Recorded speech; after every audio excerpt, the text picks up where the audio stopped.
النوع ده من الرسم محدش بيبدأ فيه وهو مستواه 10 من 10. انت دايما بتبدأ من 1 2 3 اللي هي البيبي ستابس. فبالنسبة لمادة المنظور قلنا يبقى فيه زي ميني كورس. احنا مش هنخش في تفاصيل اي حاجة النهاردة، احنا بس مجرد ان احنا بنعمل لاي اوت للماستر بلان او المنهج الكلي بتاع مادة المنظور. فخلينا نشتغل مع بعضنا من خلال مبدأ البيبي ستابس، ولو ان احنا نبدأ من مفيش، انت مش بتعرف تتخيل او بترسم اي حاجة لحد ما نشوف المستويات المختلفة، لحد ما توصل ان انت بترسم شكل كامل استنادا على نقط التلاشي وخطوط التلاشي وغيره. ومن البدايه لازم تبقى عارف ان المنظور بيتكون من 4 حاجات اساسيين: مستوى الصوره وخط الافق وخطوط التلاشي ونقطه التلاشي. اول حاجه عندنا وهي مستوى الافق او مستوى النظر، وده اللي بيكون فيه على افتراض مثلا ان انت هيكون عندك زي بوكس، والبوكس ده مثلا فيه 3 كاميرات متوجهين عليه، يعني هنتخيل ان دي كاميرات. خط الافق او مستوى النظر مرتبط مع كل واحده من دول، فبالمنظر ده الكاميرا رقم 1 خط الافق بتاعها هيبقى موازي للعدسة بتاعتها يعني فوق الصورة. الكاميرا رقم 2 خط الأفق هيبقى موازي برضو للعدسة بتاعتها. الكاميرا رقم 3 برضو كذلك. فأنا بالشكل ده نفس البوكس بتاعي هيبقى ليه 3 أشكال مختلفة.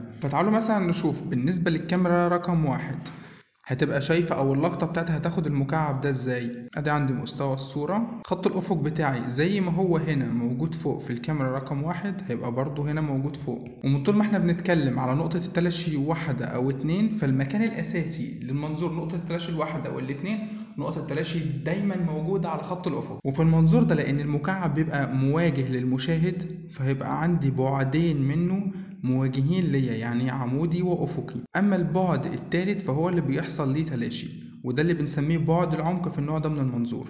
فدي الطريقة اللي الكاميرا الأولى هتشوف بيها المكعب بتاعي. بالنسبة للكاميرا التانية خط الأفق عندي هيبقى موجود في مكان ما في المنتصف هنا تبعية بمكان وجود الكاميرا رقم 2، وادي نقطة التلاشي عندي، وبعدين المكعب بتاعي بيبقى موجود هنا مواجه ليا. طبعا مش هنرسم الابعاد بتاعته لان هو يعني الابعاد الباقيه مش شايفها اصلا، مختفيه في الوجه الامامي بتاعه. ده مكان وجود الكاميرا فوق، وده هنا مكان وجود الكاميرا بتاعتي في الحاله دي.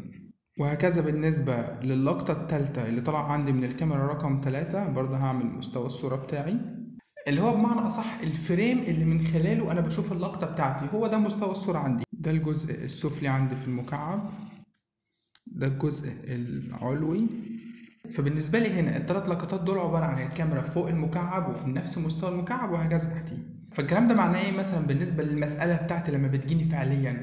معناه لما بيجيب لك مثلا المبنى ارتفاعه 10 متر والمشاهد ارتفاعه 12 متر، فده معناه ان عين المشاهد تبقى باصه من فوق، انت هتبقى شايف سطح المبنى على نفس المبنى اللي هو ال10 متر. لو قال لك ان المشاهد 6 متر فده معناها ان المشاهد في نفس مستوى المبنى بتاعك. لما بيجيب لك ان المشاهد على نفس مستوى الارض فده معناها ان الشكل هيبقى منطبق على الارض عندك. وبعدين بيجي عندي نقطة التلاشي، ودي اللي كل الخطوط الموازية لنفس البعد بتتلاشى لنقطة واحدة أو لنفس النقطة. يعني إيه الكلام ده؟ أنا عندي في الفراغ بعد إكس وواي وزد، كل الخطوط الموازية للبعد إكس بتتوجه لنقطة واحدة لنفس النقطة. بعدين عندي البعد واي، كل الخطوط الموازية للبعد واي بتتوجه لنفس نقطة التلاشي، وهكذا برضو في البعد زي. بس طبعا زي ما قلنا في فيديوهات قبل كده مش معنى كده إن أنا ما عنديش غير 3 نقط تلاشي بس، أنا عندي عدد لا نهائي من نقط التلاشي. بس ليه بقول دايما 3؟ لان هم دول اللي بيمثلوا الحاجات اللي حواليا. اي مجسم حواليا عباره عن 3 ابعاد مش اكتر، فعلشان كده دايما بنستخدم مصطلح 3 نقط تلاشي، لكن فعليا في عدد لا نهائي من الابعاد. فعندك مثلا خط الافق ده كل نقطه على خط الافق تنفع تبقى نقطه تلاشي. وزي ما قلنا برضو في فيديو قبل كده ان خط الافق هو فعليا مش خط، هو دايره، علشان كده انا عندي عدد لا نهائي من نقط التلاشي. لكن ال3 نقط تلاشي علشان كل بعد عندي بيتوجه لنقطه معينه. وعلشان ما تتوهش نفسك من طول ما انت شغال بنقطة تلاشي 1 أو 2، فدايما النقطتين دول مكان وجودهم على خط الأفق. وبعدين أنا برسم المكعب اللي قدامي بنقطة تلاشي 1 بس، لأن مفيش غير بعد واحد بس هو اللي حصل ليه تلاشي.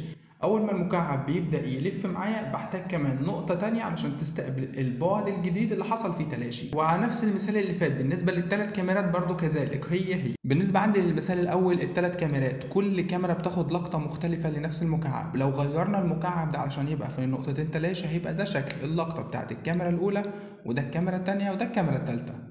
فانا دلوقتي عرفت ان خط الافق مرتبط عندي ارتباط دائم بعين المشاهد مستواها فين، سواء فوق او تحت او انهي ارتفاع بالظبط بالنسبه للشكل او المشهد اللي انا برسمه. وده البدايه بتاعتنا في المنظور، علشان خاطر ما ينفعش اي منهج اكاديمي يبدا من غير المقدمه البسيطه جدا دي. ليه المقدمه البسيطه جدا دي ضروريه في حاجه زي المنظور؟ اي منهج اكاديمي بيفترض ان اللي هيبدا يدرس المنهج ده بيتعرض لكل المعلومات اللي هيقراها او هيشوفها لاول مره. فالمنهج بتاع المنظور ده بيساعدك تبدا تتخيل وتدرك الحاجات اللي مش موجوده بالفعل قدامك. بمعنى اصح الماده دي بتعلمني اشوف الحاجه اللي قدامي بشكل صحيح. علشان اوصل اني اعرف ارسم النوع ده من المنظور لازم البيبي ستيبس اللي احنا بدانا بيها دي، علشان واحده واحده مخك يبدا يفكر، فمع الوقت ومع تدريب الحاجات والخطوات تبقى سهله في دماغك لحد ما تبدا ترسم الحاجات دي بشكل متيسر جدا. وبدل ما انت بتبقى واقف عند الخط ده هيروح فين وهيجي منين وده ماله، تبدأ ان انت تركز على المنتج اللي انت بتطلعه ان هو يبقى بأحسن شكل ممكن. وكتطبيق بسيط على الجزء ده، ارسم مكعبات بأبعاد مختلفة في منظور نقطة التلاشي الواحدة والاتنين، ارسم كبير وصغير قريب وبعيد وبنسب مختلفة، علشان تبدأ تتعود على الخطوط دي وتبدأ تبقى مدرك ليها بشكل بسيط جدا، ودماغك يبقى ما بياخدش اي مجهود في ان هو يطلعها. وكده وبشكل مجازي نقدر نقول ان احنا خلصنا التلت الاول من محتوى ماده المنظور. اما بالنسبه للتلت الثاني فانت بتبدا تتعرض لمصطلحات جديده زي المسقط الافقي ومخروط الرؤيه ونقطه المشاهده. اول حاجه وهي المسقط الافقي، وده بالظبط معناه المجسم اللي قدامك او المبنى اللي قدامك في ال2 دي. بمعنى ايه؟ ان البعد الاكس والواي بس هم اللي بيبانوا في المسقط الافقي، ومنهم ببدا اسقط البعد الثالث. مخروط الرؤيه او مجال الرؤيه بالنسبه لي ودي اللي انا بشوف بزاويه 135 درجة، بس الزاوية الفعالة اللي أنا فيها بالفعل بشوف الحاجة بجودة مناسبة هي زاوية 60 درجة. وبعدين نقطة المشاهدة، وده المكان اللي الكاميرا بتاعتك موجودة فيه أو المشاهد بتاعك موجود فيه، اللي هو عندي في الرسم بيمثل المسافة ما بين المجسم ونقطة عين المشاهد. ودي كده تعتبر التعريفات العامة للحاجات دي سواء بالنسبة لقسم عمارة أو لأي قسم تاني. الترتيب الطبيعي للحاجات دي هي المشهد بتاعك أو المجسم بتاعك أو المبنى بتاعك، بعدين مستوى الصورة، بعدين المشاهد او الكاميرا بتاعتك. الا طبعا في بعض الحالات المسائل اللفظيه اللي ملهاش اي علاقه بالمنظور ان مستوى الصوره بيبقى خلف المجسم. وده تساؤل يرجعنا لمعنى الكلام ده ايه. هو مستوى الصوره زي ما قلنا اللي هي عباره عن ايه؟ النافذه الواقعيه اللي انا من خلالها بشوف المشهد بتاعي. فمش منطقي ان النافذه دي تبقى خلف الحاجه اللي انا هشوفها، انا كده مش هشوف اي حاجه. وده كده نقدر نقول عليه التلت الثاني من محتوى ماده المنظور خلص، طبعا مع التطبيقات العمليه وتمارين كتيره جدا على كل تفصيله في الاجزاء دي. وفي التلت الاخير ده بيبدا قسم العماره ياخد طريق مختلف، وباقي الاقسام الفنيه بتبدا تمشي في طريق مختلف تمام، بس هو المبدا واحد لكن التطبيق بيختلف. فاحنا في التلت ده التطبيق بتاعنا بيختلف على حسب القسم بتاعي، بس المنهج واحد، ان انا ببدا اتقدم لاربع حاجات جديده.